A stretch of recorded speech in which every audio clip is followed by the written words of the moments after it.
जाणून घेऊ. जलशुद्धीकरण केंद्रातील प्रक्रिया समजून घेऊ. स्वच्छ पाण्याचे महत्त्व ओळखू. पाणी हे जीवनाचे मूलभूत घटक आहे. परंतु नैसर्गिक स्वभावातून मिळणारे पाणी नेहमीच शुद्ध नसते.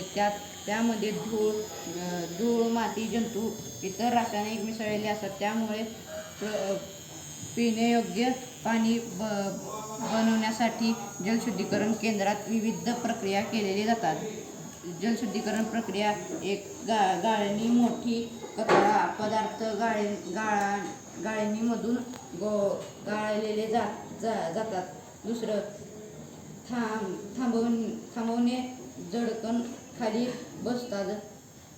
स्वच्छ पाणी वर राहते. गाळणीकर वाळू, दगड, कोळसा यांचे थरातून पाणी गाळले जातात.